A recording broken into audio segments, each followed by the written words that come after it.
UISM AVSM.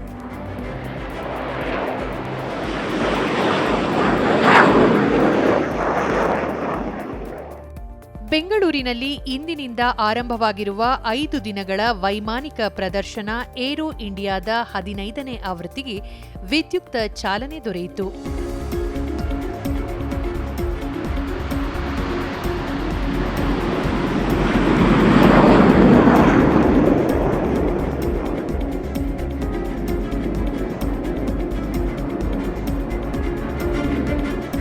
ಈ ಸಂದರ್ಭದಲ್ಲಿ ರಕ್ಷಣಾ ಸಚಿವ ರಾಜನಾಥ್ ಸಿಂಗ್, ರಾಜ್ಯ ಖಾತೆ ಸಚಿವ ಸಂಜಯ್ ಸೇಠ್, ಉಪಮುಖ್ಯಮಂತ್ರಿ ಡಿಕೆ ಶಿವಕುಮಾರ್, ರಕ್ಷಣಾ ಸಚಿವಾಲಯ ಕಾರ್ಯದರ್ಶಿ ಸಂಜೀವ್ ಕುಮಾರ್ ಸೇರಿದಂತೆ ವಿವಿಧ ದೇಶಗಳ ರಕ್ಷಣಾ ಕ್ಷೇತ್ರದ ನಾಯಕರುಗಳು, ಪ್ರತಿನಿಧಿಗಳು ಉಪಸ್ಥಿತರಿದ್ದರು. ಬಳಿಕ ರಾಜನಾಥ್ ಸಿಂಗ್, ಏರೋ ಇಂಡಿಯಾ ಪ್ರದರ್ಶನ ಭಾರತ ಹೆಮ್ಮೆ ಪಡುವ ಒಂದು ಕಾರ್ಯಕ್ರಮವಾಗಿದ್ದು, ದೇಶದ ರಕ್ಷಣಾ ಕ್ಷೇತ್ರವನ್ನು ಪರಿಚಯಿಸುವ ಅತ್ಯುತ್ತಮ ವೇದಿಕೆಯಾಗಿದೆ ಎಂದರು.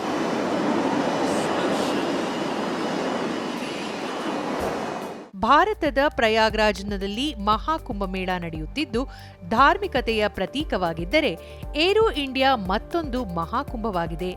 ಇದು ಅನ್ವೇಷಣೆಯ ಕುಂಭವಾಗಿದ್ದು ದೇಶದ ಪರಾಕ್ರಮವನ್ನು ಪ್ರತಿಬಿಂಬಿಸುವ ವೇದಿಕೆಯಾಗಿದೆ ಎಂದು ತಿಳಿಸಿದರು. ಏರೋ ಇಂಡಿಯಾ का यह महाकुंभ अनुसंधान का कुंभ है, जहां एक तरफ प्रयागराज का महाकुंभ आंतरिक मजबूती पर ध्यान दे रहा है, तो वहीं दूसरी तरफ एरो इंडिया का यह महाकुंभ हमारी बाहरी मजबूती पर ध्यान दे रहा है. ವಿಮಾನಯಾನ ಕ್ಷೇತ್ರಕ್ಕೆ ಸಂಬಂಧಿಸಿದ ಅನ್ವೇಷಣೆ, ತಂತ್ರಜ್ಞಾನದ ಪರಿಕರಗಳನ್ನು ಉತ್ತೇಜಿಸುವ ಅನನ್ಯ ಹಾಗೂ ವಿಶೇಷ ಶೃಂಗವಾಗಿದೆ. ಏರೋ ಇಂಡಿಯಾ ಹೊಸ ಅವಕಾಶಗಳಿಗೆ ನಾಂದಿ ಹಾಡುತ್ತಿದ್ದು, ಉತ್ತಮ ಜಗತ್ತಿಗಾಗಿ ಕಾರ್ಯನಿರ್ವಹಿಸಲು ಭಾರತ ಬದ್ಧವಾಗಿದೆ. ಸಮೃದ್ಧ ಭಾರತದೊಂದಿಗೆ ಶಾಂತಿಯುತ ವಾತಾವರಣವನ್ನು ನಿರ್ಮಿಸುವ ಆದ್ಯತೆಯನ್ನು ಹೊಂದಲಾಗಿದೆ. ಭಾರತವು ಇಂದು ಹಲವು ಕ್ಷೇತ್ರಗಳಲ್ಲಿ ಮುನ್ನಡೆಯುತ್ತಿದ್ದು, ಸ್ಟಾರ್ಟ್ಅಪ್ ಹಾಗೂ ಅನ್ವೇಷಣಾ ಕ್ಷೇತ್ರಕ್ಕೆ ಹೆಚ್ಚಿನ ಒತ್ತು ನೀಡಿದೆ. ಪ್ರಧಾನಿ ನರೇಂದ್ರ ಮೋದಿ ನೇತೃತ್ವದಲ್ಲಿ ರಕ್ಷಣಾ ಕ್ಷೇತ್ರದ ಅಭ್ಯುದಯಕ್ಕಾಗಿ ಹಲವು ಕ್ರಮಗಳನ್ನು ಕೈಗೊಳ್ಳಲಾಗಿದೆ. ಏರೋಸ್ಪೇಸ್ ಕ್ಷೇತ್ರಕ್ಕೆ ಸಂಬಂಧಿಸಿದಂತೆ ಹಲವು ಅನ್ವೇಷಣೆಗಳನ್ನು ಕೈಗೊಳ್ಳಲಾಗಿದ್ದು, ಅವುಗಳ ಫಲವನ್ನು ನಾವು ಇಂದು ನೋಡಬಹುದಾಗಿದೆ ಎಂದರು. As we enhance the depth of our relationship, our success shall soar to greater heights. For us, there is no Indian security or Indian peace in isolation. Security, stability, and peace are shared constructs that transcend national borders. ಕೃಷಿ, ಆರ್ಥಿಕ ಕ್ಷೇತ್ರದಂತೆ ರಕ್ಷಣಾ ಕ್ಷೇತ್ರಕ್ಕೂ ಸಹ ಆದ್ಯತೆ ನೀಡಲಾಗಿದೆ. 2025-26ರ ಆಯವ್ಯಯದಲ್ಲಿ 6.81 ಲಕ್ಷ ಕೋಟಿ ರೂಪಾಯಿಯನ್ನು ರಕ್ಷಣಾ ವಲಯಕ್ಕೆ ಮೀಸಲಿಡಲಾಗಿದ್ದು, ಇದು ಅತ್ಯಧಿಕ ದಾಖಲೆಯ ಮೊತ್ತವಾಗಿದೆ. ಭಾರತದಲ್ಲಿಯೇ ರಕ್ಷಣಾ ಉತ್ಪನ್ನಗಳನ್ನು ಉತ್ಪಾದಿಸಲು ಹಲವು ಅವಕಾಶಗಳನ್ನು ಕಲ್ಪಿಸಲಾಗಿದೆ. ಯುದ್ಧ ವಿಮಾನಗಳು, ಹೆಲಿಕಾಪ್ಟರ್ಗಳು, ಡ್ರೋನ್ ಹಾಗೂ ಅವುಗಳ ಪರಿಕರಗಳನ್ನು ಅನ್ವೇಷಿಸಿ ಉತ್ಪಾದಿಸಲು ವಿವಿಧ ಯೋಜನೆಗಳನ್ನು ಜಾರಿಗೊಳಿಸಲಾಗಿದೆ ಎಂದು ತಿಳಿಸಿದರು. Physical infrastructure, digital infrastructure, startup ecosystem, industrial support base, MSMEs, innovation जैसे क्षेत्रों में आज भारत एक लंबी छलांग लगा चुका है. ಭಾರತದ ರಕ್ಷಣಾ ಕ್ಷೇತ್ರ ಇಂದು ಹೆಚ್ಚಿನ ಪ್ರಗತಿ ಹೊಂದುತ್ತಿದ್ದು, ಕಳೆದ 2 ವರ್ಷಗಳಲ್ಲಿ ಹಲವು ಅತ್ಯುನ್ನತ ಶಸ್ತ್ರಾಸ್ತ್ರಗಳನ್ನು ಹಾಗೂ ಪರಿಕರಗಳನ್ನು ತಯಾರಿಸಿ ಪರಿಚಯಿಸಿದೆ. ಕಳೆದ 10 ವರ್ಷಗಳಲ್ಲಿ ಪ್ರಧಾನಿ ನರೇಂದ್ರ ಮೋದಿ ನೇತೃತ್ವದಲ್ಲಿ ರಕ್ಷಣಾ ಕ್ಷೇತ್ರವು ಮಹತ್ತರ ಮೈಲಿಗಲ್ಲನ್ನು ಸಾಧಿಸಿದೆ.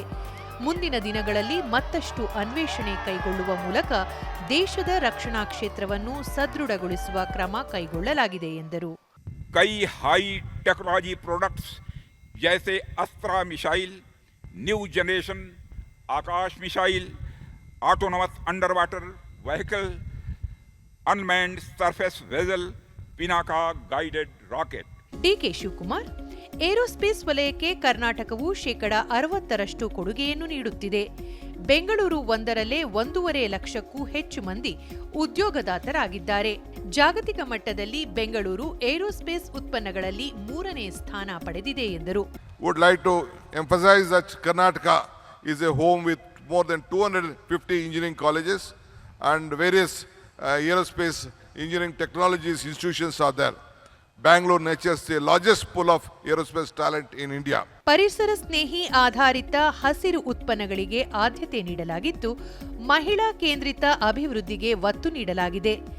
ಏರೋ ಇಂಡಿಯಾ ಕೇವಲ ವೈಮಾನಿಕ ಪ್ರದರ್ಶನಕ್ಕೆ ಸೀಮಿತವಾಗದೆ ಏರೋಸ್ಪೇಸ್ ಕ್ಷೇತ್ರದ ವಿಸ್ತೀರ್ಣಕ್ಕೂ ಸಹಕಾರಿಯಾಗಿದೆ ಎಂದು ತಿಳಿಸಿದರು. Karnataka and Bangalore, we remain at all centers of India's aerospace journey.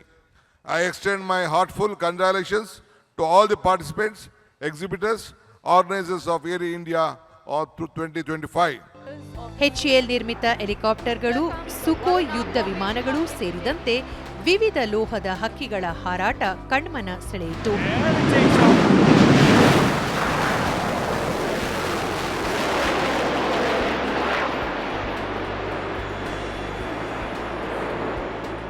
ಈ ಮಧ್ಯೆ ಬಾನಂಗಳದಲ್ಲಿ ಚಿತ್ತಾರ ಮೂಡಿಸಿದ ಲೋಹದ ಹಕ್ಕಿಗಳು ನೆರೆದಿದ್ದ ಪ್ರೇಕ್ಷಕರನ್ನು ವಿಸ್ಮಿತಗೊಳಿಸಿದವು.